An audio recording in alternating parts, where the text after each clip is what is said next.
Hello. Hi, how are you guys? Hi. Hope you guys are doing well. Anyways, let's get straight into it. We want to talk about Taraji P. Henson. She's been all over everyone's feeds, I'm pretty sure, crying on everybody's video clips. I feel like in all the video clips, she's crying, and we want to chat about it. We should have a new intro word now. The music comes in. Hey guys, so welcome back. Yeah, we'll have to get there. So there's a few things we want to talk about. Yeah. I personally, it's my wish. I don't want to say wish because we don't do wishes, but it's my desire that for 2024 we are living a life that is, the time is few. Oh well, that doesn't make sense grammatically, but Time is few. Time is short, you mean? Something like that? Yeah. Okay. And so I just don't want us to be wasting time, getting involved in things that are really taking our eyes off the things that are really matter to you, the normal person.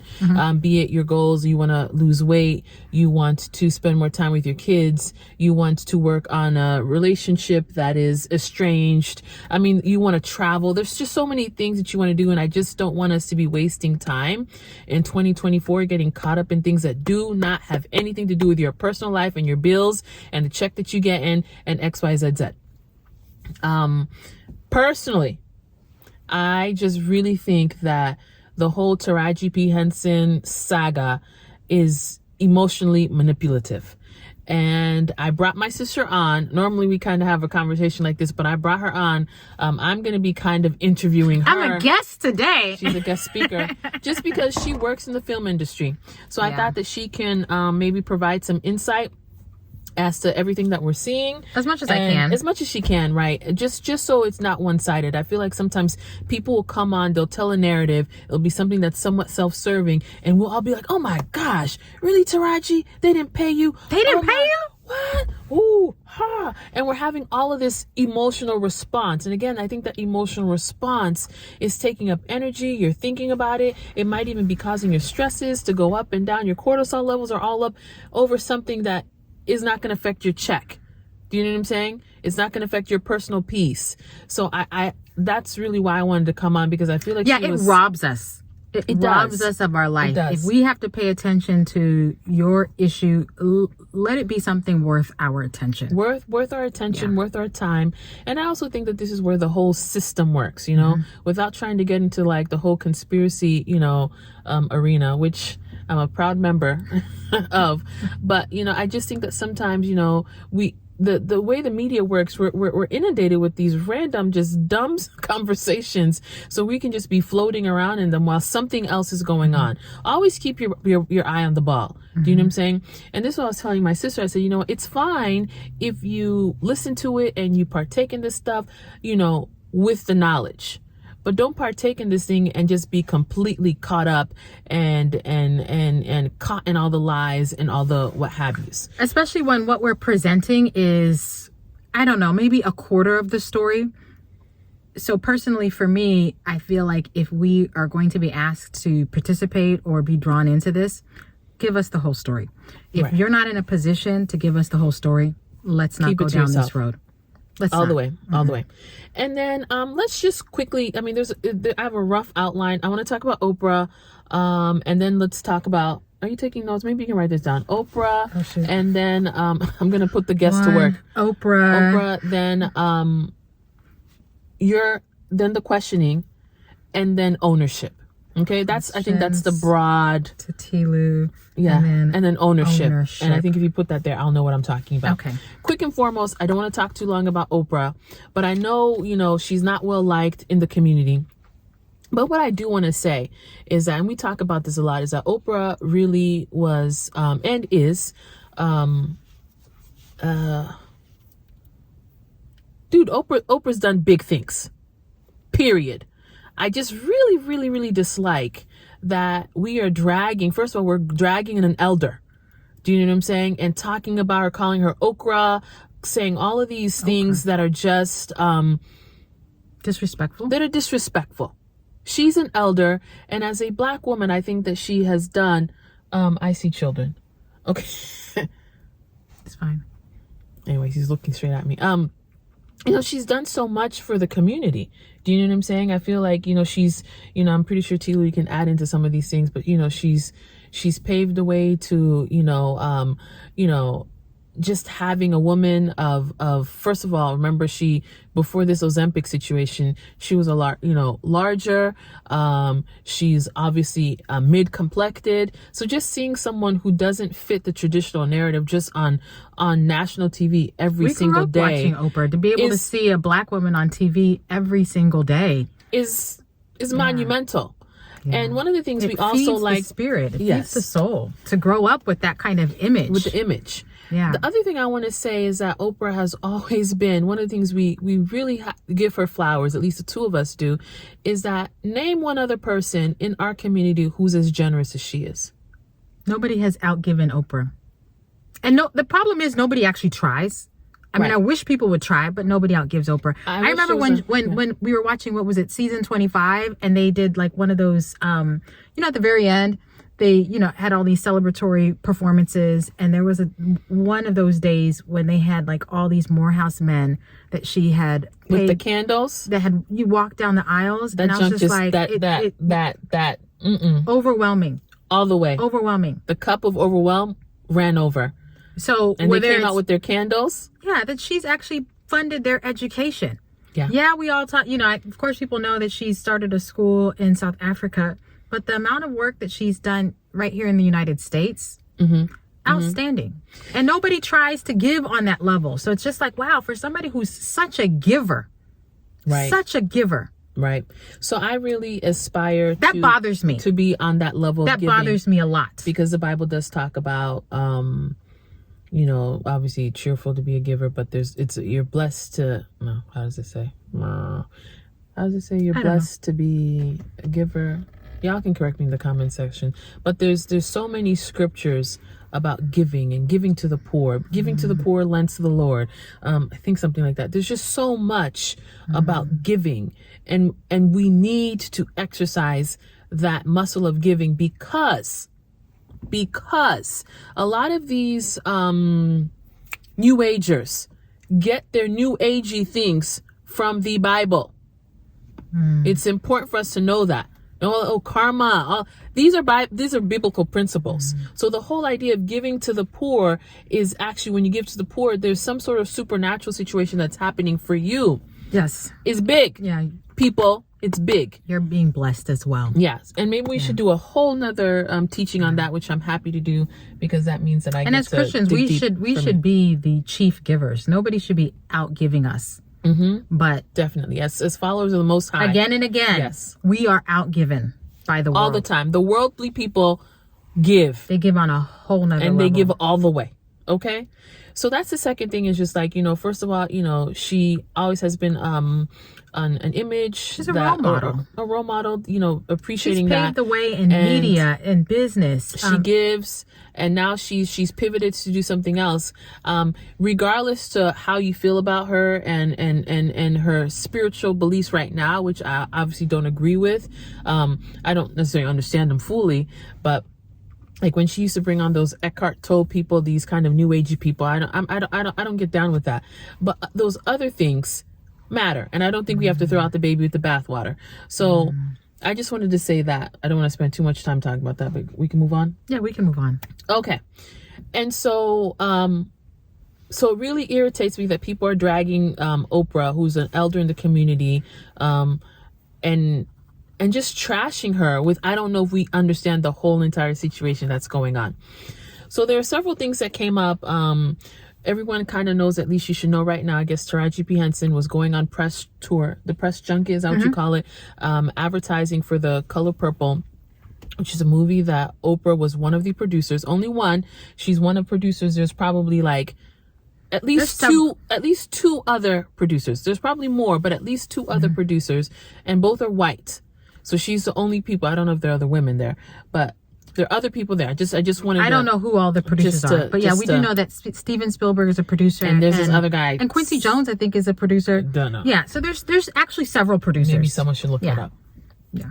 You in the back, look it up. So here she is. She has this. She's just a producer. She's not the studio, meaning she's not the people who've put up the money. She is just a producer. And so let's take it from there. Okay. What exactly is your role? LOL. What do you do in the film industry? I'm not involved in doing The Color Purple what is I'm a film production accountant. She's a film, and what exactly does it? In very, very short.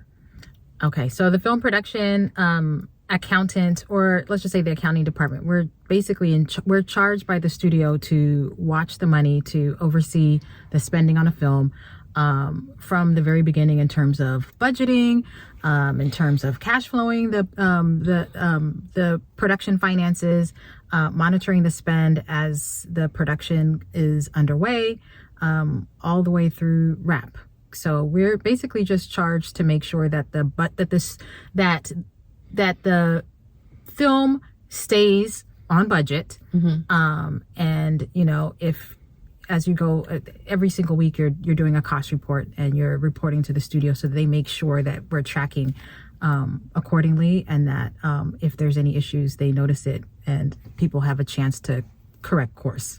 Okay, great. Yeah. And so then what exactly is there's different type of producers. There's several different producers. You've got creative producers who might actually source the story. Maybe they've purchased the rights to the story. Okay. Something like, Color Purple, it started as a book. And, so maybe that person is the one who actually got the rights to the book. And maybe that person also now had a connection with the studio and was able to help get financing. Sometimes executive producers are only involved in financing. You've got executive producer and then a creative producer. You'll have a then line producer that's working during the production, and the line producer is tasked with monitoring the budget and making sure that things stay. But that's more like specific. Yeah. But Oprah here, we're just assuming that she's just a producer. I'm assuming that Oprah is an executive producer. I don't see her as somebody who, I could be wrong, somebody who's on set. I mean, she's a busy person. She runs a network. So I don't see her as somebody who's on set every single day as a line producer. No. She definitely is not a line producer. Right. So perhaps she is, I think I've heard her say that she's a godmother of the story. Perhaps she was part of bringing the story to the screen again and shepherding that story, and maybe helping with casting. And obviously we've seen her making the rounds with the marketing and the press junkets.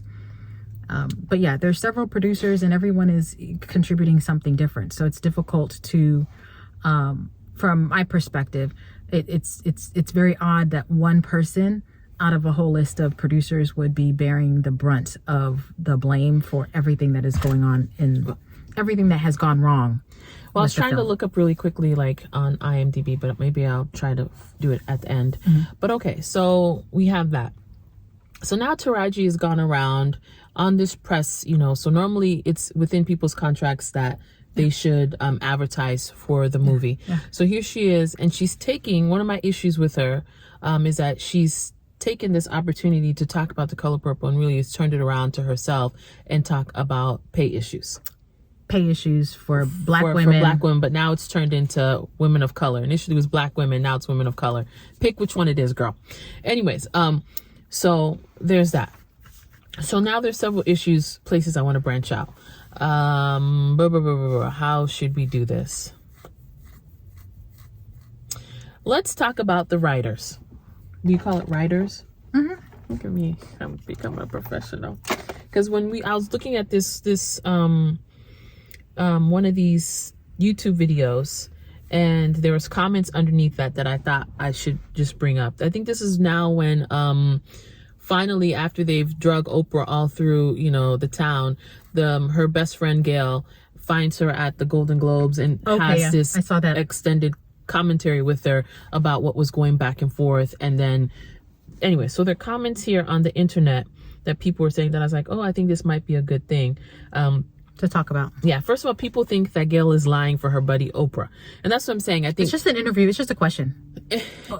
And this is why I wanted to say, because I'm like, she's lying for her, because I'm saying you guys are believing what Taraji's saying.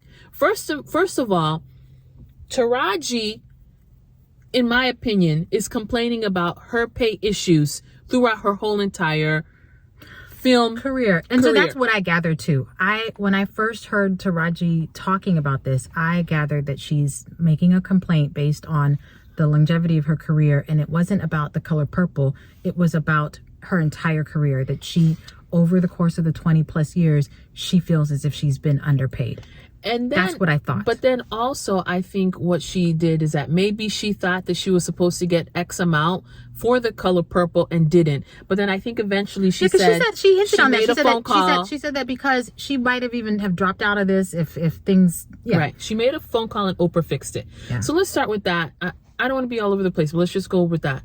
If Oprah fixed it, why are we still talking about this? Well, why are we talking about it during Oprah's press junket? Like, we could have talked about it either prior or we could have talked about it at another time. I actually do think that the pay issue is a very important issue for us to be discussing. Just not right now. Just not right now. I really wish that she would have talked about this pay issue 5 years ago. Do you know what I'm saying?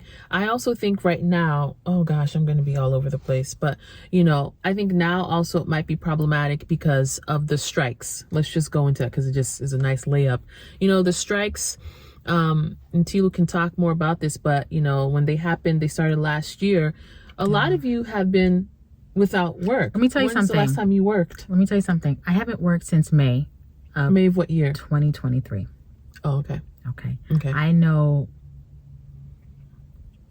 And you haven't worked because of the dual. We had a writer's strike and we had an actor's strike. Okay. There was a work shutdown. Actually, from the beginning of last year, there was a slowing down of productions first and foremost, because this is something that studios were feeling was looming, and no studio wants to be caught in the middle of a strike because to shut down a show costs money. If you have to if you're out there somewhere in New Zealand and you have to bring all those people back, you have to shut the show down, store everything. You're basically wrapping the show, and then you send everybody back home, and then you have to come back and prep all over again. Right. You have to pick back up again. Right. It costs money to shut down a show. So any kind of work stoppage in the middle of a production is not ideal. So what studios are going to do is they're going to either greenlight productions that they know can start and finish within that time period, or we're not going to be greenlighting stuff until we see what's going to happen. And that's really what happened. A lot of work slowed down, and then people haven't worked. And so for me, I personally just felt like, wow, how selfish is this? Like, so many people have lost, behind the scenes crew have lost houses, sleeping in their cars. Unemployment has run out. It is a very serious thing. Most of my colleagues are still not working. Most of the people that I would normally work for, or, it would be easy sometimes for me to be able to get like some sort of job to kind of keep me going. All of that stopped when the writer's strike. You could keep working. Say, for example, if you're on a show and your script just has to be, you can't touch the script, so you could still shoot, but you can't touch the script. When the actors strike, it's done. It was a done.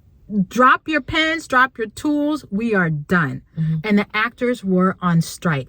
And, the interesting thing is, after the writers went off strike, obviously they can keep working. The actors, once they went off strike, we thought, okay, well, studios are going to start greenlighting things. There's going to be some action, some movement.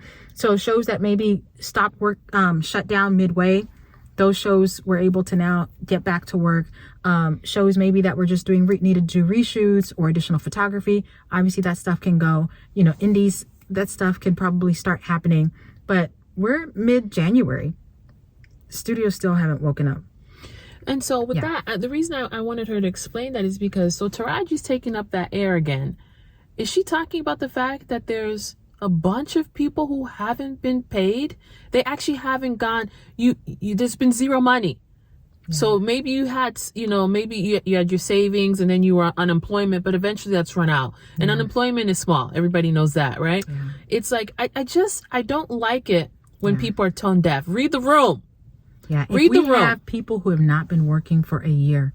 Think about it. It's not okay. It's not about you being underpaid. And guess what? I think that they shot this in 2022. We're talking about 2023 issues. If the issue in 2023 is that the whole industry has actually shut down, and it's not just in America, it is the entire world. Yeah, so I work a lot in South Africa, and we have a lot of U.S. productions that shoot in South Africa. All those crews were not working either. No one is working. Nobody was working. Everybody is feeling it. So it just really, really irritates me that, you know, she's taking up all this time and crying. And she isn't talking about the fact that there's a work stoppage. She's talking about, I didn't get paid enough. No. She said, I didn't get paid enough. Right. Oh, yeah, that's true. There's a difference. I didn't get paid what I thought I was worth. Timing wise. Yeah. Timing wise. Right. I don't understand why she couldn't do this 5 years ago. And, you know. And it's not that it's not an important issue. It is a very important issue. There's a time I used to work in post-production for a studio.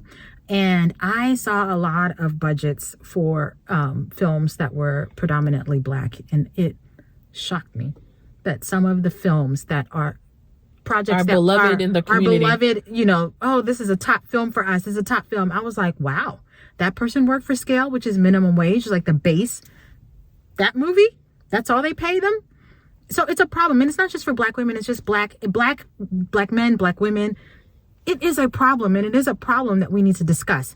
We just did not need to discuss it, A, during a time when there's been a work stoppage, and B, during the press junket of The Color Purple. Yeah, I think you did hijack it, and I think you didn't do it with a good heart, because even though when the lady fixed it, you didn't come and say, hey guys, she fixed it. You just let people keep thinking whatever they're thinking, and that's disingenuous. Yeah. And I can't rock with you. And the tears, if you're saying all this Black women, as a strong Black woman, and you're doing crying, that. No. And you've drawn people into a situation without letting us know what is the full story. Because at the end of the day, who negotiates your salary? It's your agent. Well, it's not Oprah. Well, that's nice. Another good segue into pay. Let's just quickly talk about how these things work. Remember, so Color Purple is $100 million film. Okay. I don't know how much Taraji thought she should be paid for this, for her role in this, but let's just say some of the things that Tilu shared with me that I thought were insightful. So sometimes if you have these special deals, let's say for Alice Walker, who wrote the initial thing, she might have her rights or something like that. And let's say she gets, I don't know. You think, let's say 5 million? I don't know. I'm just trying to throw some numbers out there. You never know. But you never know. Let's say, for example, her estate, whatever, gets 5 million. And you know where that 5 million comes? It comes right off the top. So it's no longer $100 million film. It's now 95. And let's say Steven Spielberg or that other guy, the Black dude, Mr. Quincy Jones, gets for their original adaptation. And I don't know, also people say also it's also like the play. I don't know if now this adaptations there's pay in that, but let's say Mr. Spielberg, Mr. Quincy, and maybe the person who did the play, because apparently people are saying it's more like the play than the actual original. Let's say they get some cuts. So I don't know, I'm gonna just throw out a number, $10 million total. Let's say 20. That's right off the cut. So now we 20. are at 95. Let's say producers all combined, let's say their cut right off the bat is 20. So we're at 75. We're at 75 million right now. And just to round it off, to make it even, there's other people who have a say. Maybe there's, what else could there be? Producers. Well, there's the person who actually wrote it. It's the person who wrote this thing. Let's give 5 million there. So now we're at 70. Yeah. So we were at 100. Now we're at 70. And let's say the director is going to take 5. Okay, director's going to take 5 million. We're at 65 right now. Tilu, you watched the trailer. You said it's heavy on the musical. It is a big scope production design, out of this world. Okay. When I saw the trailer, I haven't seen the film, but when I saw the trailer, I saw money. I saw money on the screen. Okay. So how much do you think, what do you call that department again? Production design? Art department? Production art department. How much do you think? I can't tell you. But they spent money. But guess. Just for this exercise. You think maybe 20 million? Oh, no. Less than that? Not 20 million. 10 million. 5 million. What? That's a lot. 3 million. Let's say 5 million for easy math. 5 million for easy math. So we're now at 60. Okay? Yeah, you've got wardrobe, huge. You've got 5 million. No, 5 million is right. Is production design. That's a lot of money. Including wardrobe? No, wardrobe is its own department. Okay, wardrobe is its own department. Let's say wardrobe is $1 million. Okay. You think? So now we're at, now We're you're at messing 59. up my math. We're at It's fine. 59. What about music? Oh, music And, is and, huge. and 'cause they had a writing huge and all of those soundtrack. things, right? Oh, music, I would say 20. Okay, Tila would say 20 million. Okay, 20. What number are we right now? We're at 39. We're at 39. So let's just say right now, let's just round it up to 40. Let's say 40. So we're at 40. We haven't paid the below the line crew. We haven't now paid the it's crew. 40. The Now- only crew we've paid so far is the director. So now we can start talking about how much is Taraji gonna be paid and the rest of the people. So out of the 40, you've got, so I saw lots of background extras. It's a huge cast. Then you've got locations. They're in the middle of nowhere, wherever they are, Savannah, the equipment, all of that. So none of the equipment, none of that has been factored in. So We are literally, if I'm looking at 40 million, we're squeezed already. So it's tight. do you see what we're saying? Yeah. So you're not necessarily, and I think it's important for people to understand, is you're not getting paid off a $100 million film.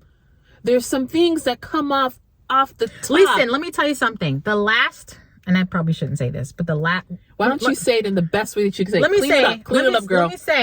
Let me say. I've worked on a project. Yes. When I looked at the budget and I saw what the director, writer, executive producer took right off the top, I have never seen a number that big before. Lots of zeros.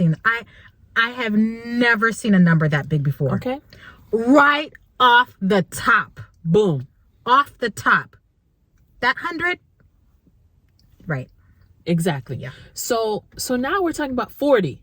You see what I'm saying? I only say that because I just want to give you guys context. When you're understanding these things, don't be swayed by people. This is a context. Yeah. So now the pay and everything else that goes, there's other stuff that hasn't been paid. You know, there's also crew, like Tilu and all her staff and production and all their staff. Yeah. Like everybody is now being paid out of that $40 million.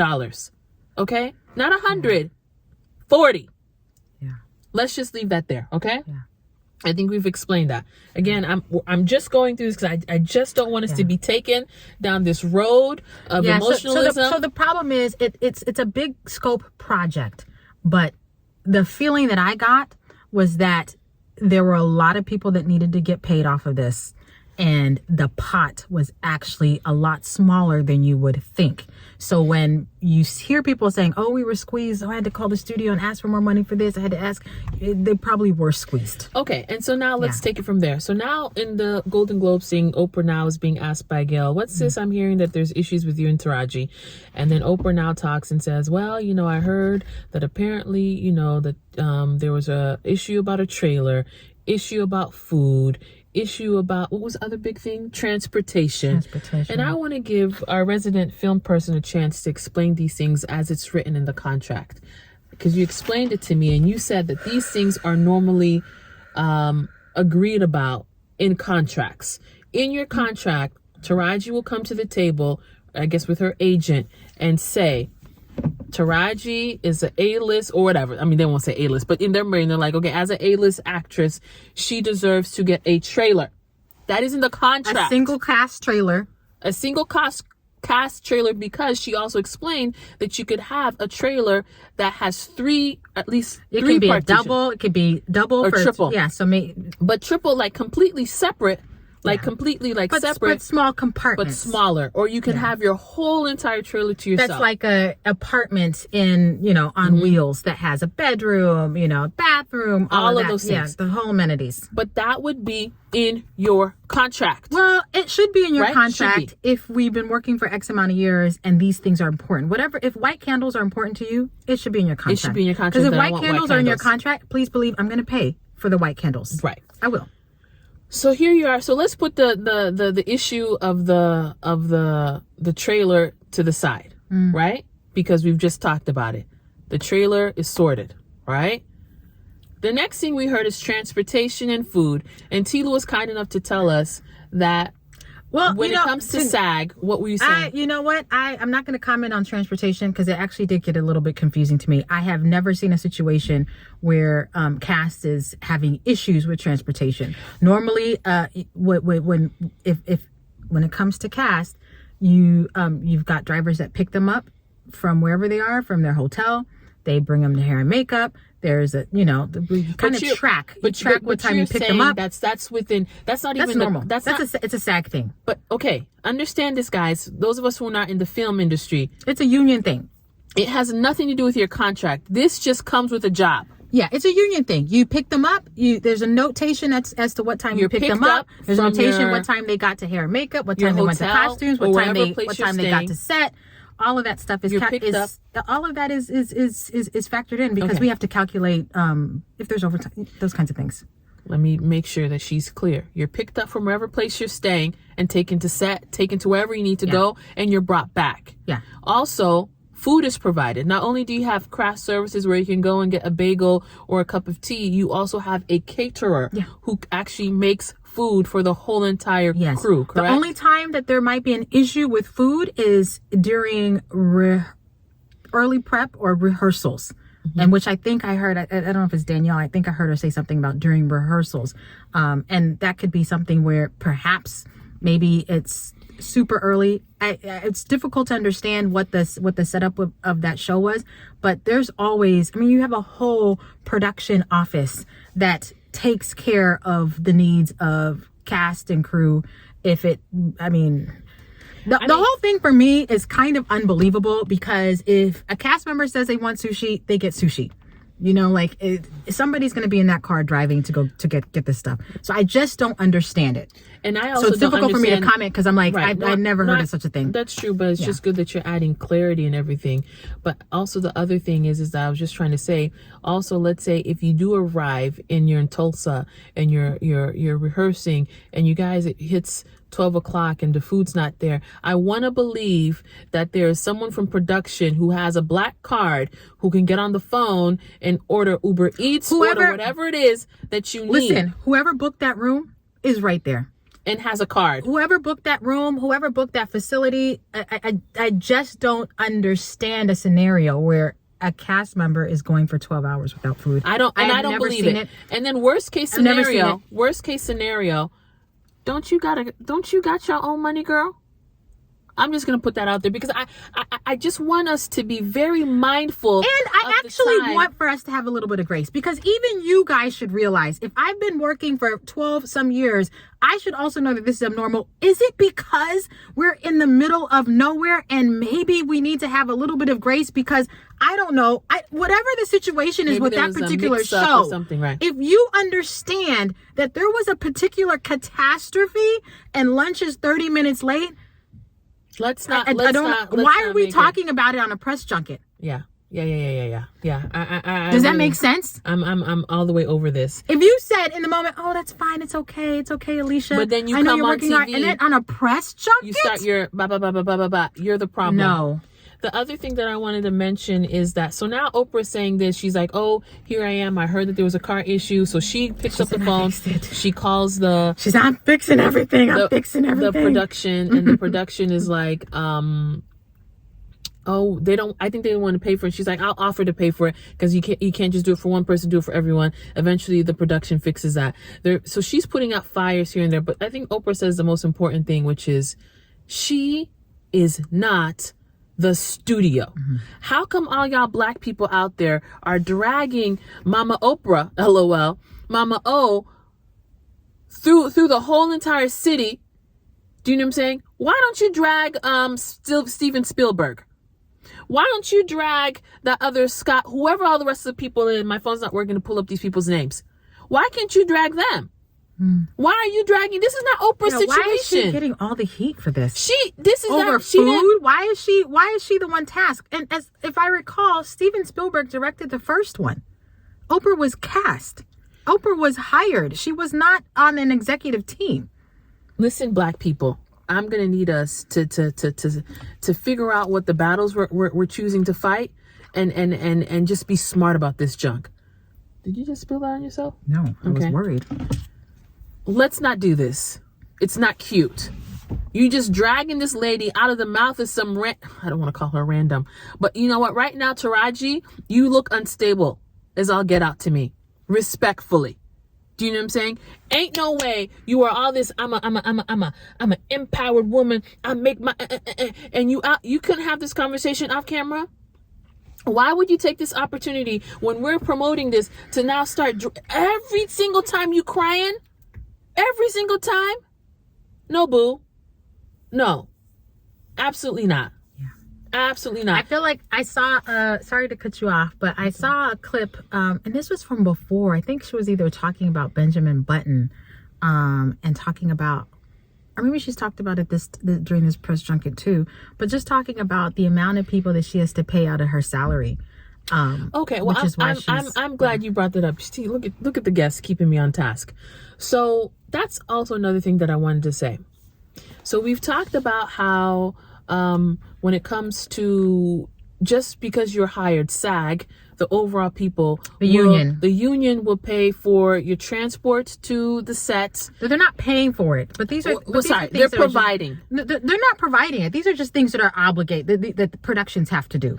Okay. Yeah. Okay. But that's so we're required to provide. Okay. Yeah. All right. So let me restate that. Meaning it's something that's not in your contract. Right. Automatically, the job is going to come with transports to and fro sets. It's going to come with your first class, food. Your first class. It's going to come also with your housing. Yeah. It's included in there. Yeah. Okay. Per diem. Okay. Which is a amount of money they're going to give you for spend every single day. Okay. Mm-hmm. We're clear on that. Mm-hmm. But also now when it comes to, and then your trailer, we already said if you want your specific trailer, you probably would ask for that as an actor in your contract. Anything specific that you want, your agent is going to make sure that those kinds of things are noted in your contract. So now when it comes to your people, your team, your glam squad, your barber, your nanny, your fitness coach, your personal trainer, your nutritionist, all of them people, and perhaps maybe your fitness equipment. I've worked on a show where we had a A-list actress who had a particular bike. Say for example, Peloton. It wasn't a Peloton, but say for example your Peloton bike. The specific things. If you've got specific things, right. So what can you just explain a little bit more about how that works? Who covers that? Because I just want us to be crystal clear. The production pays. Who? The production. The film production, the TV production, the production pays for the studio. The production pays for your glam squad. So some of y'all out here talking about, this is what Taraji's been saying. When I get money, I have to pay out my team. We keep hearing the team. But it seems about after further research, right? Or understanding, talking to her, is that a decent part of that team is paid within the production. Your whole team. The only people that don't get paid, except for your agent or your manager. And perhaps if you've got a publicist, but if you've got a publicist that you keep on payroll all year, okay, well that's your expense. But if it comes to a personal assistant, the production is going to pick up that cost. If it comes to your nanny or nannies, plural, if it comes to your barber, your personal trainer, nutritionist, as we've said, personal chef, when it comes to all those kinds of things, production picks up those costs during the course of production. Now, I can speak about hair and makeup. Oftentimes, if you have, say, for example, a black actress who's working on a film, let's say it's predominantly white film, and maybe that person feels as if their special person to come. Their needs can't be met by the team that's in place. Now, they might now negotiate and say, hey, I've got my hair, makeup. Let's say, for example, Will Smith is always going to travel with his barber. Mm-hmm. Those kinds of things. But if, say, for example, you're on a lower budget film and maybe it's predominantly black and you feel as if your needs can be actually attended to by whomever the production is actually going to hire because they're catering for all the black cast, you might not necessarily come with your glam squad. But if you do have a glam squad, if you've got your hair person that you always work with, if you've got your hair person that you your hair person or your makeup person that you always work with, you put those things into the contract. I've never seen it where an actress or an actor is paying for their glam squad out of their own pocket while they're employed, while they're on production. Right. We pay for it. Right. So that's another reason why I if you travel with that person, because that person also needs a hotel. That person also needs per diem. Going to be kept up. Yes. So it ends up being a production expense. Right.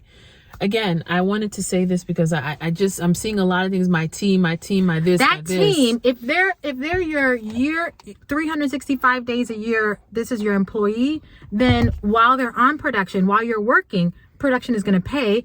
And then when you're not working, you should be paying. I worked on a show. I was telling my sister, my very first show, I was working for this director, Michael Mann. And, there came a point where he's got a team that always works with him during production. The studio is paying. The studio is paying for us. Once the studio's like, hey guys, I'm cutting you off on this particular day, right. That payroll now has to go onto his company's budget. And he has to start picking up those costs again. If he's going to continue to retain them. So same for, any actor or actress. Right. If the film is over and these are your people, you're either continuing them on that retainer or, you do whatever you normally do. Like if you're going to Essence Festival and it's just like a once-off, I don't know, whatever the arrangement is, if they're just doing your makeup for that day, then you pay them that daily fee. All right. So far we've talked about Oprah. We've talked about, now we're in the question place. I think we're kind of done with that. If there's something else that come up, it'll come up. Now I want to talk about ownership. I think one of the things that for the longest time, this is not just a conversation just popped up between the two of us recently. This is a conversation, ongoing conversation my sister and I constantly have, when the Black people start complaining about the Black people. No, seriously, I'm over y'all's right now. Start complaining about, oh, we don't have no opportunity. Jada Pinkett tried to get us to get on the bandwagon, and I was like, no. That was the Oscar So White thing. Yeah. I want us to know right now, and I keep on saying this even to my sister about other things. Oh, don't forget, you're supposed to talk about your own production after that. Okay? You can put that on the thing. Is that I want us to have ownership. Ownership is where it's at. Period. Let me say it again. Ownership is where it's at. Period. Even y'all out there, you're not in the film industry. Own your stuff. Own your business. Own everything. That's when you not only do you have a say so about how stuff happens and how it works out, but you also get to control your money, how you work, where you work. Do I work from home? You get to control these things when you are an owner. When you are an owner. You know what I'm saying? And the same thing when it comes to, and because I personally really believe that to my core, this is why I'm not going to give Taraji and her friends any passes. And I've been saying this till I'm blue in the face. If regular schmegular, Black Jane Doe, I can't say Jane Doe, Jane and Joes are out here starting businesses. Hustling. Every day we hustling. Why can't y'all? Why are y'all, your first thing is to come on our TVs and start complaining about somebody else not paying us? Why is that? Yeah. Why can't y'all, and the reason why this really strikes a chord with me is that you guys are being paid at a higher level. I remember just one quick story. I was just telling my sister this as I was watching this quick clip about Kevin Hart saying that he quickly had to dash over to, I guess his daughter was graduating, I think spent $50,000 either for the private jet to get there just for 2 hours to go back. And someone in the comment section has said, $50,000, dude, I hustle all year just to make that. And this is what's important. You know what I'm saying? Because some of y'all rich people are tone all the way deaf. And it irritates us. Or at least it irritates me. Do you know what I'm saying? Just like Taraji complaining about, pay issues, but there's a whole industry that hasn't been paid for almost a year. There's no jobs. Do you know what I'm saying? You're over here $50,000. Do you know what I'm saying? You guys are making so much money on your film. Even if you're like, okay, I got underpaid, but I made $75,000 on this film. Why can't you put away some little crumb here and make your own stuff? Why? Because we want somebody else to fund it. The cavalry is not coming. And when we have somebody else fund it, then we don't own it. No, you guys just upset me. Even Will Smith years ago talking about, he's still Will, you're making like $20 million for all these blockbuster things. Pay for your own stuff. Pay for something and have Jada act in it. You act in it.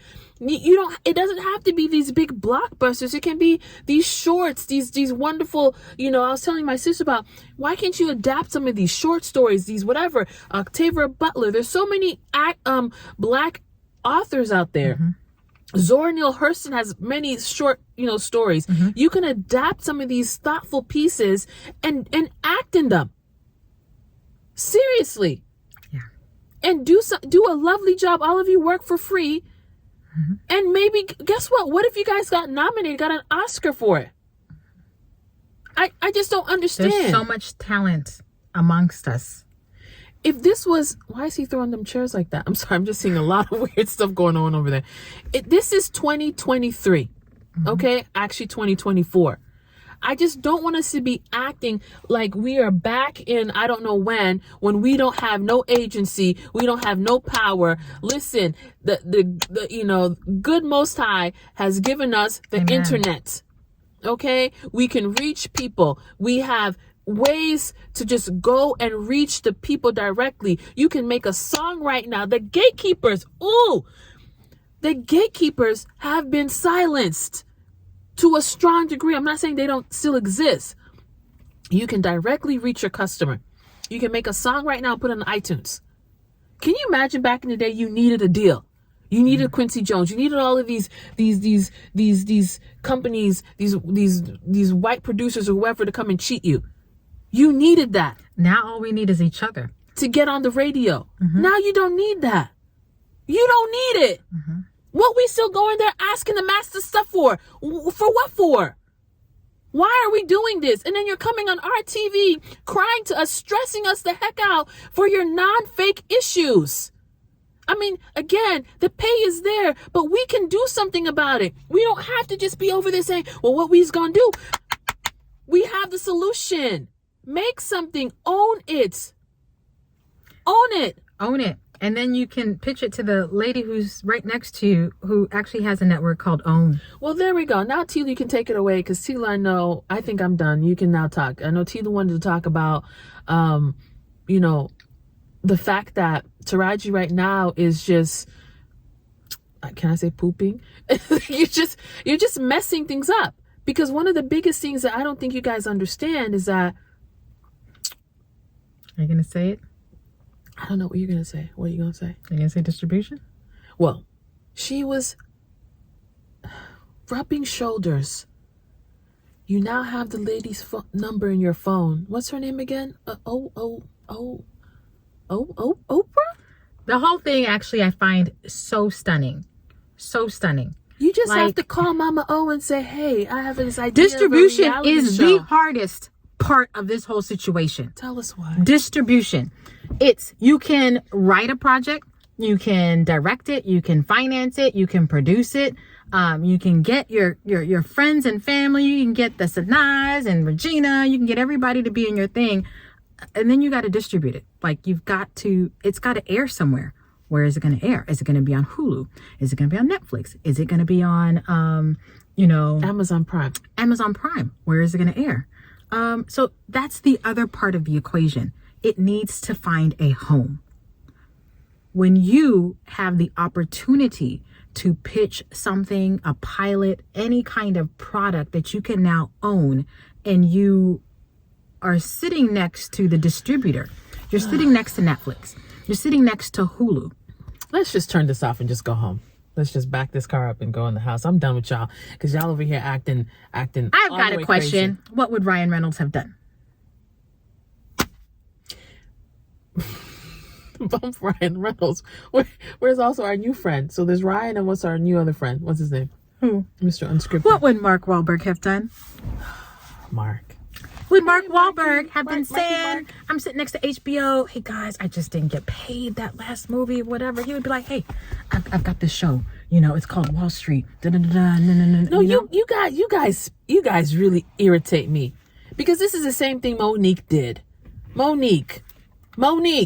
You know what? This is the thing. And I'm not saying that she got a fair deal or whatever. My issue is this. With all your complaining about how Oprah did you wrong and we forget that for her role in Precious, she did what? She won an Academy Award. How many people have those? She won an Academy Award. Well deserved.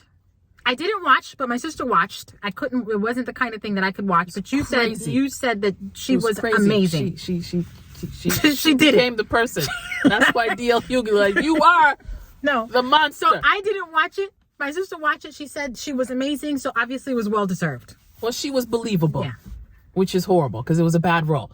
You know what I'm saying? The thing that she, the person she was, it was just really challenging. It was heavy. You now an Academy Award, even if they did pay you that $50,000, why Black people do we not know how to finesse that $50,000 into something else? Now you get to say Monique, whatever her last name is, Academy Award winner. Do you know how you could have parlayed that into some real money? But instead, you and your daddy chose to sit on the internet and just complain. And guess what? Don't nobody want to work with you now. I don't think you can blame anybody. People don't want to work with you. Maybe Tyler had some, Tyler was a little shady. But anyways, that's allegedly. I didn't say anything. And I said allegedly. Do you know what I'm saying? I could see that, but I'm just saying that now you've created your own thing. You over here, every time you get a chance to talk about Oprah, they don't pay me. Netflix. She tried to get us to boycott Netflix. Girl, why? Why? People, we work hard. We want to come home and watch Friends, or I don't know what else you're watching, next episode. Because the TV at the end of the day are free therapists. We pay for $9.95. Well, they've raised the rates. I don't know how much it is right now. How much is Netflix now? I pay $5, guys. Sorry. Oh, let's keep that to yourself. She didn't say that. Ignore that. Anyways, don't ask. But my point is that this is our monthly fee that we pay for our therapy because we're stressed out in these streets. You want us to boycott Netflix? No. We ain't finna do that. For what for? For what for? I'm not doing it. So my point is that people, we need to learn how to leverage these situations. I've said ownership. We've said leverage. We're using all these business terms. We need to be business owners. I saw every time I kept seeing her crying, sitting next to Oprah. I was like, sitting next to Own? You're sitting next to the Own? That ain't got nothing to show us but put a ring on it. Don't you think they would have wanted your show, Taraji? You don't think. For the cost of keeping quiet, I'm just saying, let's say this, whatever it is true. You don't think it's hey, Oprah, I'm going to keep my mouth shut. If you could just greenlight a show for me.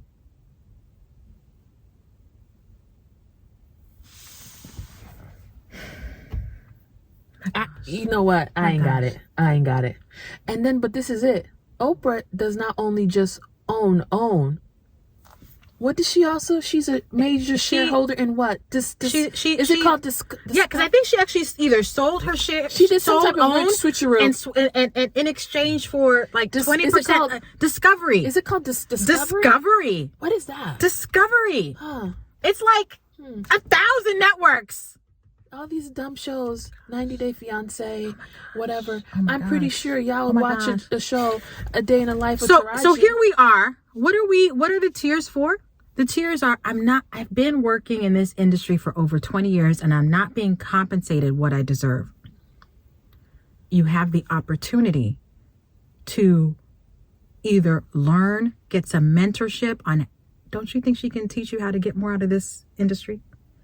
But you should also, just with your whole, with just the amount of experience that you have, the amount of time that you've spent. Listen, I just feel like it was, we just fumbled the bag. She definitely fumbled. And I don't want y'all to fumble. Watch the fumbling and either laugh about it, cry about it, but watch it and know. You don't fumble your own bag. Meaning, this is a time for ownership, Black people. Let's just keep it all the way 100. This is the time for you to get your situation correct. You need to, it's a nice beginning. Get your vision board out. Figure out what you want to do with your life and start working towards it. Do you want to be working as I don't know, for somebody, you know, whatever? There's so many different jobs at the call center, at the restaurant. Do you want to own it? Do you want to own something? You can start small. Like maybe you can start with a food truck. But even with that, there's steps. Ownership. Yeah. Ownership. It's important. I was just actually, what came to mind was I was just thinking about something that Cat Williams said recently about how, you know, and I'm going to mess this up, but basically the spirit was, you know, I have to believe in myself and like my product before somebody else is going to believe in it.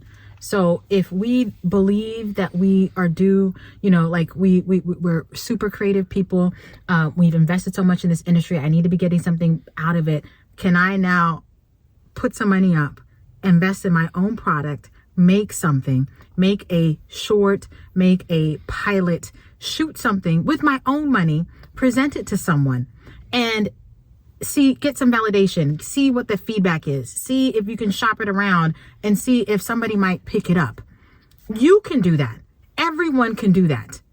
But we have so many good examples back in the day. I mean, Bill Cosby, I know right now he's been, you know, you can't even say Bill Cosby, but dude, the Cosby Show was just epic. That's his creation. Yeah.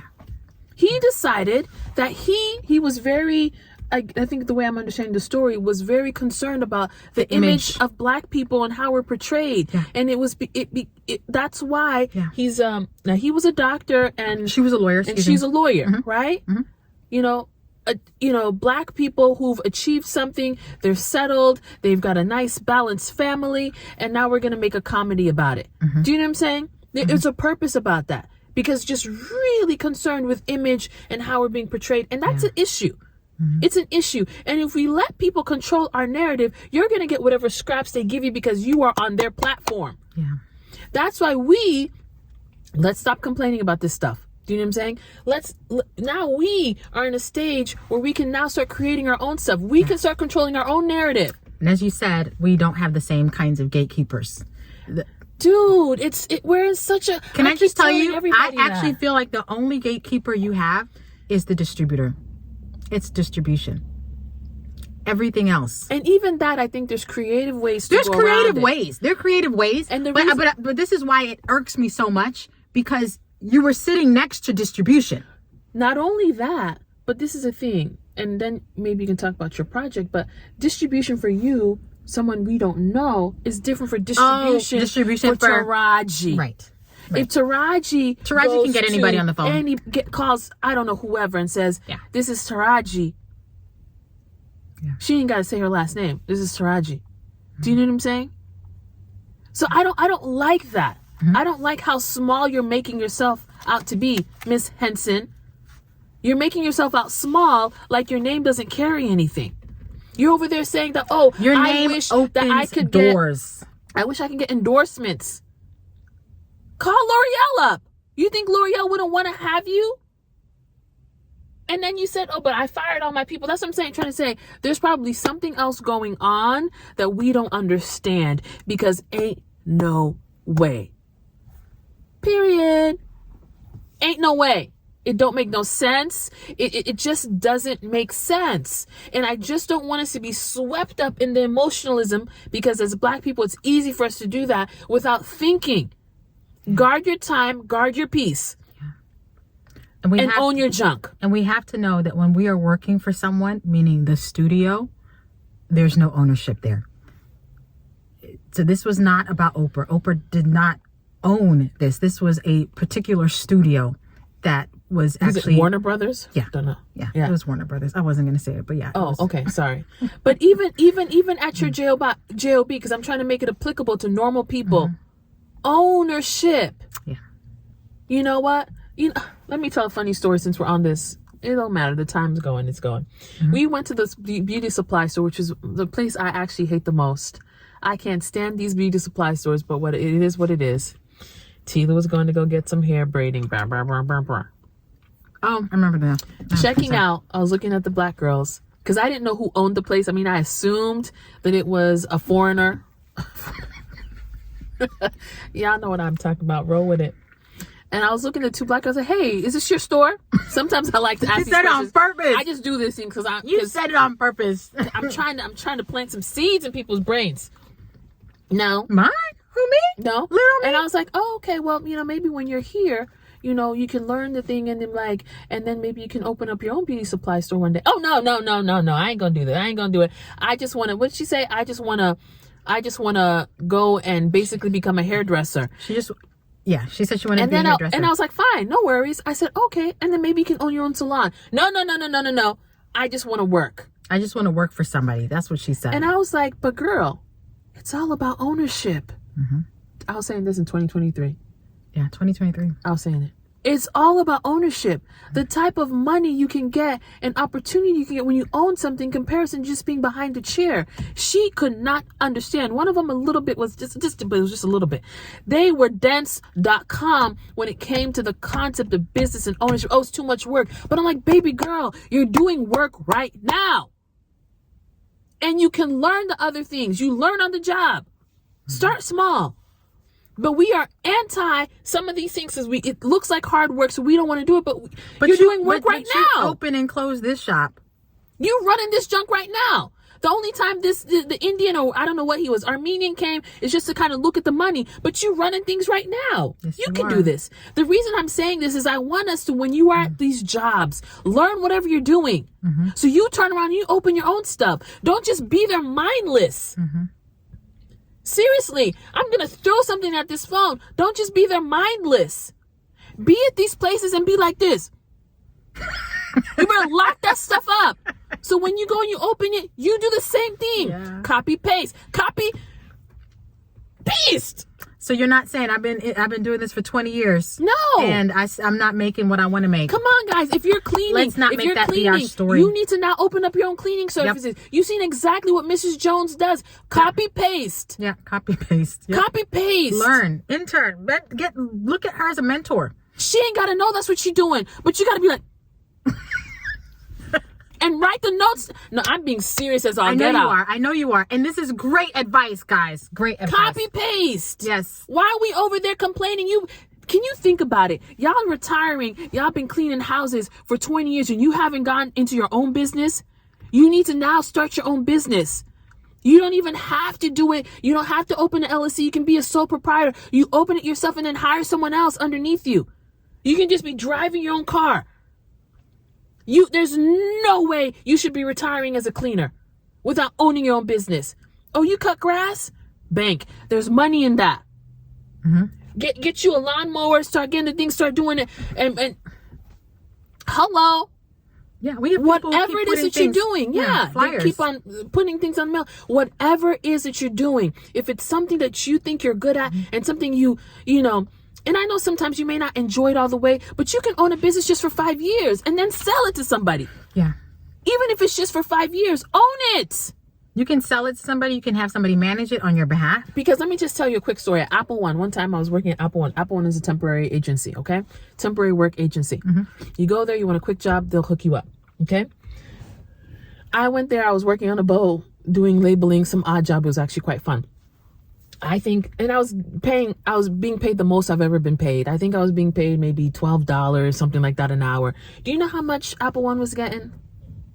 I think they were either getting $20 plus. They just cut me a little bit of something. Maybe I was even getting $10. I don't know. Mm-hmm. Do you know what I'm saying? That's what I'm saying. Ownership is where it is. You own it, and then you now have, imagine if now someone gave you $1,000 to clean a house, and you say, hey, Sam, will you come and do it for $200? And you over here keeping $800. Do you know what I'm saying? Business is going to be the answer to a lot of the woes in the Black community. Period. Quote me anywhere. You want to be on vacation. You want to, whatever, hair, nails, all this stuff. The lifestyle that you actually want to live. You can live it when you own something. And you cannot do that working behind the chair as a stylist. Unless you're doing these, I don't know, $10,000 weaves and installs. And you don't start off doing that. Boo. You don't. Do you know what I'm saying? If you want to do the type of things you want to be able to pay off your house, pay off your student loan, help your mama and them, help do all the things, you need to be a boss. Be on vacation. Not a boss. Be on vacation. You need to be a boss. Yeah. And part of being a boss is ownership. Yeah. Period. Yeah. And you need to start listening. I'm sorry, I'm going to go all the way off. You need to start listening to podcasts that are talking to you about ownership and business, and turn Taraji P. Henson and her negative, low frequency energy off. Turn her off, because she ain't about this boss energy. Boss. Ownership is what's going to make a difference in the community and have an effect with all the poverty that we are experiencing as Black people. Ownership, period. She does own a hair company. Does she really? So I don't exactly. So we don't know, but she's involved in a hair company. Exactly. Yeah. I just right now I can't do a low frequency people. Period. Right now, and I'm wishing that for you guys for 2024. Don't be dealing with these low frequency issues. People, I can't do that. You better get around some I can'ts. Yeah. And don't let your that junk energy rubs get hijacked. Off. Oh my gosh, it rubs off, and that's what I'm saying. When I see her crying on all these stations, it irritates me. It bothers me too. And it irritates me all this reply. Oh, girl, I feel so sorry. How could Okra do this? How could blah, blah, blah, blah, blah, blah, blah, blah, blah, blah. You're wasting your time. And now, you know what? There's an energy thing. I bet you when you meet her with that same energy, it's linked. If my son was here with his chemistry self, or Adams, whatever, he could explain that to me. I'm pretty sure there's some sort of energy thing that explains what I just said. Get you away from them low frequency people and get around some people who are about something. Yeah. And if you don't have any around them, stop hanging around with them and start listening. Everything is free right now. You don't understand. These people they might shut it down one day. The YouTube is free. Ooh, if I could run around this car, I would. The YouTube is free right now. Do you know how many of us, it's like the gatekeepers. You had to go to school for years. Right now, you don't need any of that to start a business, people. You really don't. There's so many jobs. Even these people right now going and buying things from Walmart and reselling it on Amazon. Guys, there are opportunities galore. And you can be a boss. Own your stuff. Own your business. That can be a stepping stone to something else. Stop listening to these low frequency people over here complaining. I'm not saying that there's no place for that. But we cannot complain 20% of the time, but 80% be on your grind. We can't flip it and complain 80% of the time and be on our grind 20. It's not going to amount to anything. Ownership. Amen. Oh, I feel it, and I'm just going to... I feel it. High frequency over here. Yeah. I'm going to have a Tom Cruise jumping on the couch, and people are going to cancel me. She crazy. But let me bring it all the way down and just segue. Guest, you wanted to talk about a project. Well, I don't know if I'm going to talk about it, but for me, it's difficult to listen to someone who is very talented. I mean, I remember Taraji and that Benjamin Button. I was like blown away. Somebody who's very talented, somebody who is surrounded by very talented friends. There is no reason, and maybe she also just needs to be motivated. Get with your other talented friends. Create something. Put something. Oh, low battery. We gotta go. Put something of your own out there in the world, and we're gonna support you. We're gonna support you. I did the same, and I can talk about this because I've done it. I've been in the industry for 20 plus years as well, and I wrote, I directed, I produced. See, Tyler Perry, guys. Did the whole Tyler Perry thing. I financed my own pilot. It's a workplace comedy that I filmed in Cape Town, South Africa. In the Republic of South Africa. I mean, we had like 50 people on our crew. It was a real production that I financed myself. And this is me as below the line crew. I'm not above the line. I'm not like cast. And above the line means what again? It's like higher paid, higher people. Yeah. So basically, like the actors, the producers, directors will be above the line. They're all above the line. And then the rest of y'all the minions, you know, we're below the line. Still well paid in comparison. Yeah. But significant difference between those two. So there's no reason, if I can actually finance a production of my own, why you can't finance a production of your own.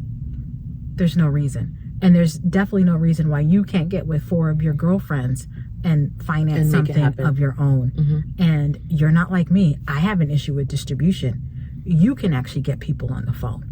So the barriers to entry are actually a lot higher for me. Doesn't mean that I can't get there. It just means that it's a little bit more of a climb. It's more calls I got to make. It's more, you know, and emails and stuff. Also being more creative, because there's also, you know, I'm not going to get into them right now, but I feel like there's a lot of ways that we can be creative of how to get our stuff out there, but definitely having that name.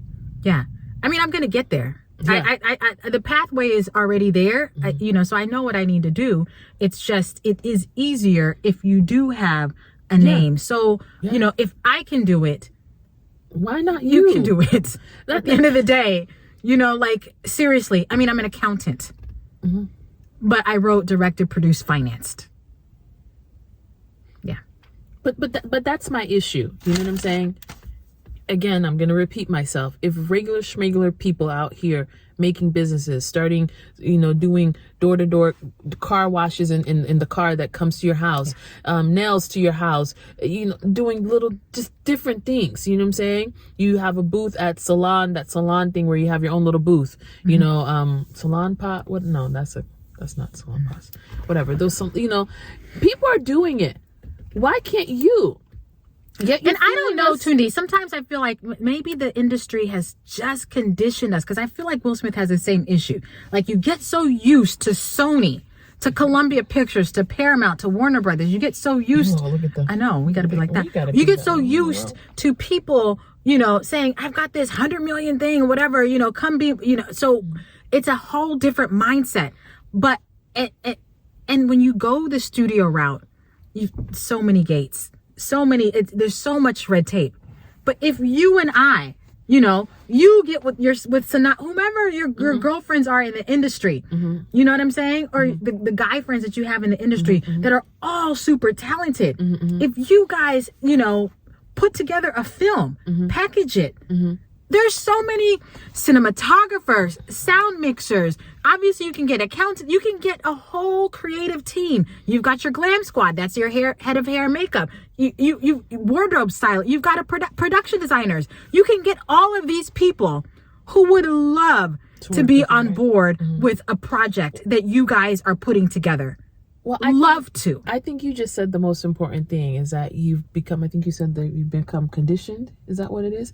And I would like to take a step back, because I'm not in the film industry, but so I'm making this applicable to all of us. I think we all have been conditioned within this system. Understand it. If you know, you know. This system to think someone else has to provide. This else has to do this. Oh, there's just no jobs. Oh, the unemployment. You know, and we get used to, as a people, of just complaining and waiting. But Tilu, I think you're the one who showed me a video of this actor. I don't remember if you know. I think it's Mark Duplass. He's got a talk that he gave at South by Southwest called "The Cavalry's Not Coming." Amazing. So is that the one that we saw years ago? Yeah. And he kept on saying the cavalry's not, and that was just so profound. Loved it. But let me say it again for you people. Yeah. The cavalry is not coming. And if we had someone who was going to do the editing, it would have come up on the screen. The cavalry is not coming. Unbelievable cavalry talk. Is Loved not it. coming. Loved it. It literally gets you out of this mindset of waiting for the studio to come and finance your project. Studio or even the government. Yes, that's what I'm saying. Waiting for someone else. Just trying to make it applicable waiting to for everyone. someone else to finance your business project. It ain't happening, baby. You do it yourself. It ain't happening. You take your $5,000 that you saved, you invested. You take your $10,000 that you've saved. You take your $50,000 that you have saved and invested. Listen, Yahusha has taught us.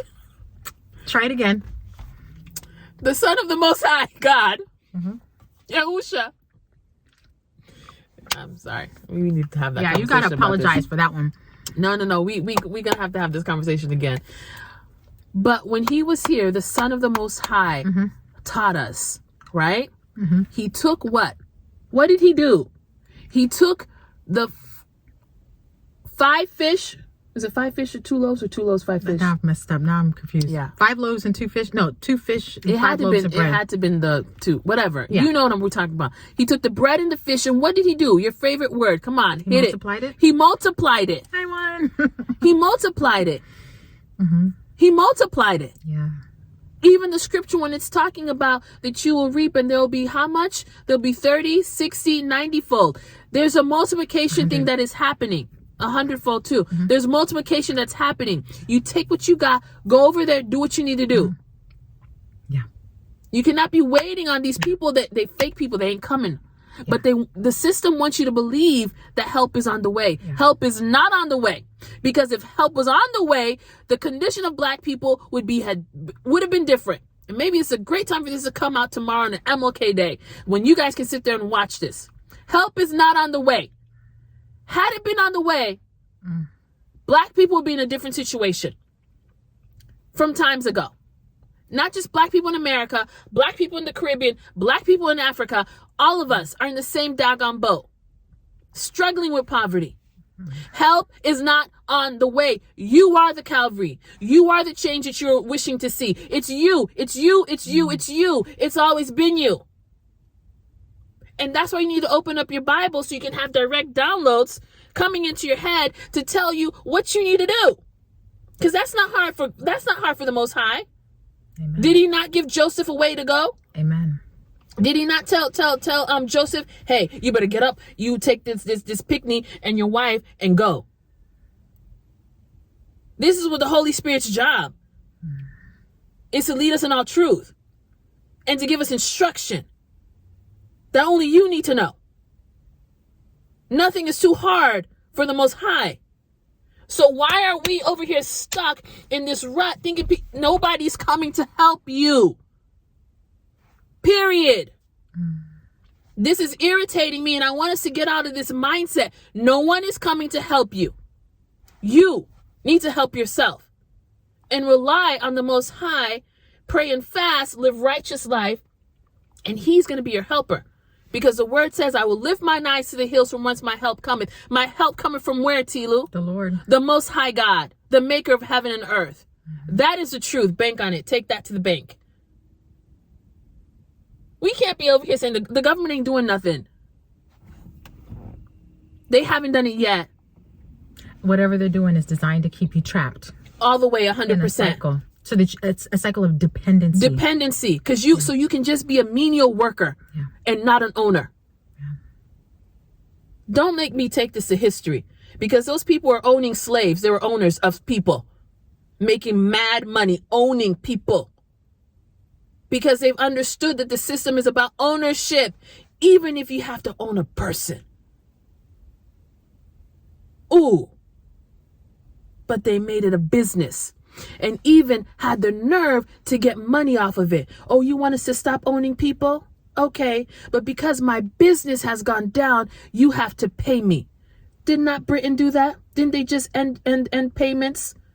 I don't know, has it been like 5 years they just ended payments? Maybe even shorter than that. Some weird situation like that. The government was paying them to stop participating in the slave trade. Compensating them for ending the business. Because it was a business and they were owners of said business. Bodies. I'm going to just stop right now because we are going all the way off topic. No, but it's important. But it's important. I don't know if you have anything else to add. Right now, I ain't got nothing soft to say. Everything is fire coming out. If you want soft, click off, go somewhere else. Go watch Joel Osteen. I ain't got it right now, because right now we need some fire put on us. Put on our feet. It's the beginning of the year, and this is a message that we need. You don't need to be going up to you go to those people's job. You better be memorizing everything you need to memorize. But that's what they do.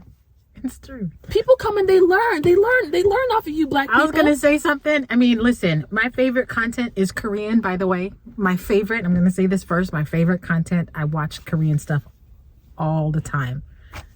But if you look at the dancing, aren't people studying? People stay studying you. And then doesn't that turn into a business? People stay After studying they study the dances, all of that. don't they, what do you call they turn into y'all a singers business? out there? Because I can't do this. Riffs. Oh. And then if you practice enough. And then after the study, don't they monetize? They sure do. Okay. They sure do. Go on world tours. And y'all like to be on these platforms giving this stuff out for free. It is what it is, though. But y'all over here You say the first step, the second step, the third this step. This is what I do. This is what I do. Pop.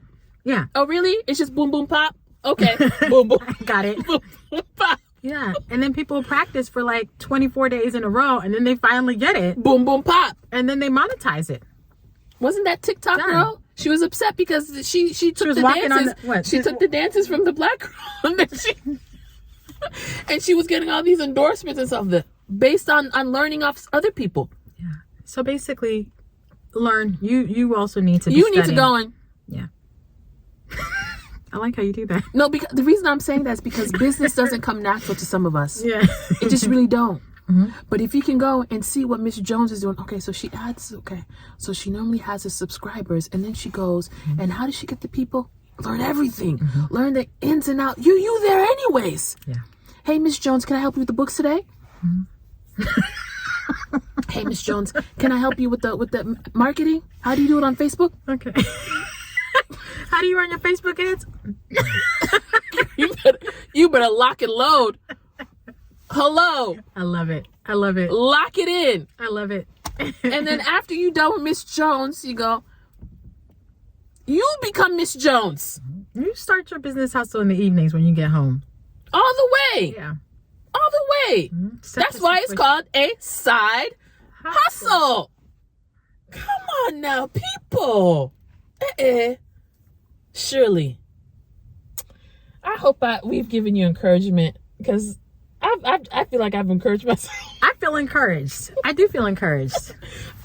I've encouraged myself. Because I'm over here about to get really pissed with you people, and you're not even here for me to just shake you up and go, nah. Let me just say this. Listen to these people at your own, during your breaks. You want some entertainment, you want whatever, but always look at things and be like,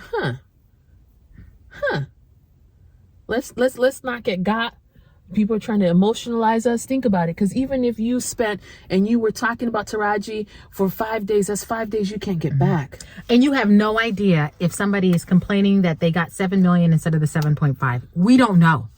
And if you realize down the line that, wait, she got 7 million and I got involved in all of that. And you can't even pay your rent. You just got an eviction notice on your door. No, real talk. Because and not to mention, at the end of the day, whether you pay your agent and your manager out of your check, you pay your agent and your manager out of your check, whether you got 100,000 or whether you got 200,000, whether you got 20 million, you're still paying the same percentage out of your check. Regardless, every actor is doing that. Every actor is paying a percentage to their agency or to their management. They're all doing it. So let's not complain now because of the system. This is what the system has always been for everyone. It is actually equal. Everyone is doing it. So the issue you've got with taxes, that's your issue with your tax person and your finance manager. The issue, guys, let's not get involved when somebody's giving you a quarter of the story or half of the story. And don't half of these people end up, they end up not even paying themselves, because everybody's seen these ads that come up on your thing. You're being paid not even as a person. The money is going to your business. So Taraji probably is getting paid through her business. But this is also something for her and her finance team. Her tax people. Her tax accountant, her finance team. We can't get involved. We have our own problems, right? We do have our own problems. We do. Yeah. We do. So guys, don't get involved. No. Don't get involved. Guard your peace. Yeah. And understand there's probably more to the story. These are rich people problems. Rich people problems, for sure. And I'm not trying to say that as a way for us, but we finna get there. because we are all on our paths to get there. But I just don't want us to get so emotionally involved, and you're over there typing, getting into fights on the internet with each other, asking for sympathy for someone, and you have no idea what she's actually making, what she's fighting for. Well, you don't know. That's why I wanted to bring our guest speaker today, just so we can have those conversations, because she provided some insight off camera. And I was like, wow, maybe people need to hear this. I know we're a small channel, so only a small people are going to hear this. But still, it's just one of those things. I mean, how many of you guys fly first class? Guess what? Actors do. Okay. At the end of the day, I just don't want for us to be emotionalized and drawn to feel sorry because somebody is crying who lives a first class life. I have flown first class once, and that was because I was bumped up. There was a situation where I was bumped up, and let me tell you, it is night and day to what y'all doing over there in the coach section. It is night and day. So let us not get caught up in these people that don't even have don't get caught up in these movie things. I fly a particular class. The production is paying. And that's me working in accounting. Imagine, I'm saying business class. So, but imagine now the actor. Do you see what I'm saying? And I'm just in accounting. Mm-hmm. But that's because that's the way the system is. The system is set up where you're saying, don't feel sorry for me. Don't feel sorry for her. Don't get emotionally involved in somebody who's living a first class lifestyle. Living their best life. Don't. Sending her child just to private because somebody's school. Crying on TV. Blue. Actually, those tears, you need to save it for your agency's office. Mm-hmm. Go to your agent, cry in that person's office, but she ain't got and work it out. She said she fired all her people. Anyways, that's what I'm saying. We don't understand her story. She fired all these people. She let her. Right now, I want to talk to y'all. Y'all need to get your lives together. This year just started. Let's not waste time with these other people and their and I was gonna say their fake issues. But you know what I'm saying? Monique tried to do this to us too. No, boo. You go and talk it over Oprah and the guy, whatever, who did push that black guy? Lee Daniels. You go work it out over there. You leave me out of this, and I ain't boycotting nothing on your behalf unless I really deem that it's necessary. Right now, we got too much on our plate. There's just way too much going on for me to just take any extra ounce. Can you imagine? Me and Tila have been on this weight loss challenge. Do you know how long it takes to get 10,000 steps? And we trying to push for 20,000 steps a day. Do you know how long it takes? How many do you have? I'm at 12,500. I'm at 7,000. I would have gotten more, but we've been recording. Yeah. Do you know what I'm saying? And you want me to take time out of my busy schedule, the extra little bitty extra time I have to be right into Netflix for you, Monique? To be trying to feel any kind of way for you, Miss Taraji? Absolutely not. Absolutely not. We need to have our blinders on and stay focused all the way, because not only do you have to work out, we all have the set amount of hours. You have to work out. You have to spend time with your family. You also have to spend time to start that business so you can own and you can be a boss. That takes time. And I want to know, me writing this letter, how does that impact the Black community? It don't. Does it impact you, or does it impact us as a wider community? It impacts you personally, so now you can make more money on your next film. Yeah. But what have you done for me, Taraji? Last time I checked, you were an Empire, and you just had this Empire is such a sleazy show to me. It's sleazy and it's crappy. And this is why ownership is important, so we can have some wholesome shows in our community. Not all of this fighting and arguing and cussing, and they cuss on the show. I only watched a snippet of the show, and what I saw was a sexual scene between, I couldn't even finish the scene. It was just a clip because someone had mentioned something between two men, and it was so charged. And I was just like, y'all be watching this on the regular? I think I've watched the preview, and I realized this is obviously not for me. It ain't for me. So I've never watched it. Do you see what I'm saying? Is that what you're doing for the community, Taraji? Is giving us trash? But at least she didn't say she's a Christian, so I can't hold her to a higher standard. Do you know what I'm saying? But do you see what I'm saying? So it's like, let's not get involved. Anyways, don't get involved. We're done here.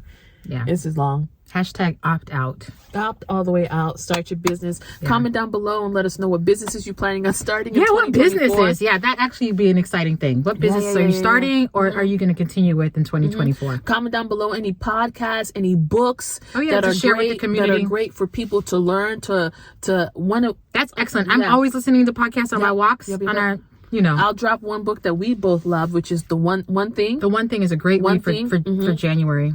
There's probably some others that we can probably comment down later. But yeah, comment down below. Best business podcasts. Best business books. Business books. What business are you planning on starting in 2024? Yeah, and maybe what course you can take for free on YouTube. I mean, there's just so much stuff. Just share any type of resources that might be helpful to, to each other, so we can all become bosses and own stuff in 2024. Yeah? Yeah. It is what it is. Yeah. All right. Be blessed. And that's it. We out. All right. Bye, guys. Bye.